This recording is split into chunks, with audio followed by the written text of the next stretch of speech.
Assalamualaikum warahmatullahi wabarakatuh. Perkenalkan, nama saya Cynthia N. Hasani, saya dari kelas B Pendidikan Biologi.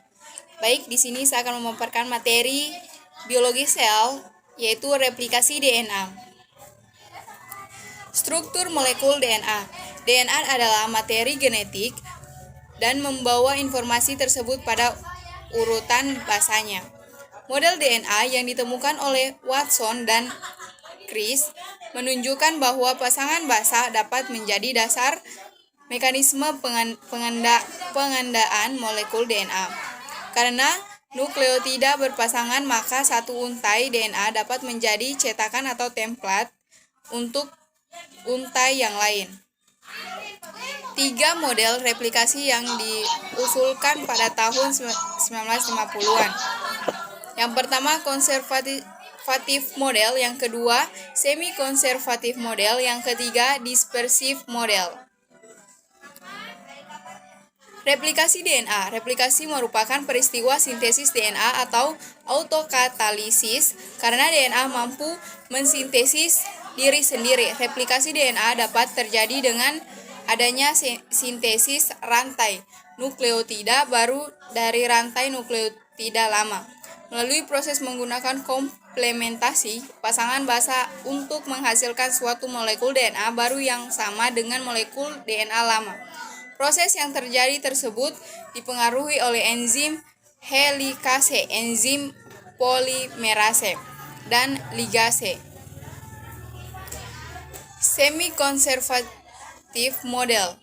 Yang pertama, tiap untai bertindak sebagai cetakan. Yang kedua, dihasilkan 2 molekul DNA baru, masing-masing terdiri dari satu untai asal dari garpu replikasi.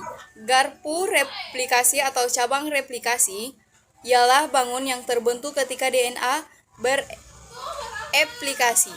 Garpu replikasi diwujudkan dampak enzim helikase yang mengerat ikatan hidrogen yang menyatukan kedua untaian DNA, membuat bukannya untaian ganda tersebut menjadi 2 cabang yang masing-masing terdiri dari sebuah untaian tunggal DNA.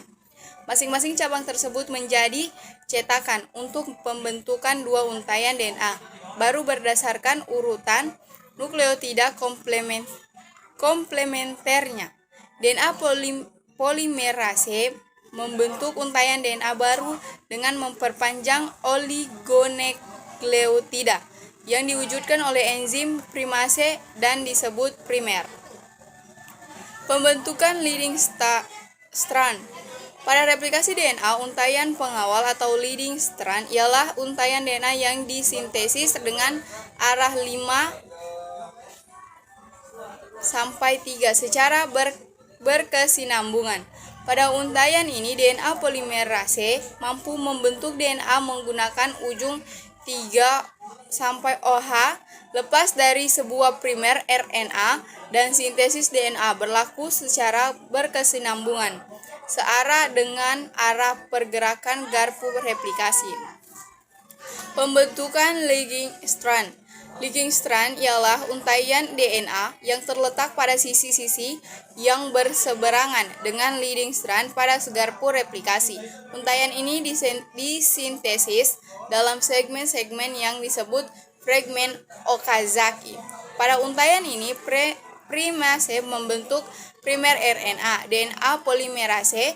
Dengan demikian dapat menggunakan gugus OH3 lepas pada primer RNA tersebut untuk mensintesis DNA dengan arah 5 sampai 3 fragmen primer RNA tersebut lalu dihindarkan, atau misalnya dengan RNA H dan DNA polimerase dan deoksiribonukleotida baru ditambahkan untuk mengisi celah yang tadinya ditempati oleh RNA. DNA ligase lalu menyambungkan fragmen-fragmen Okazaki tersebut sehingga sintesis leading strand menjadi lengkap.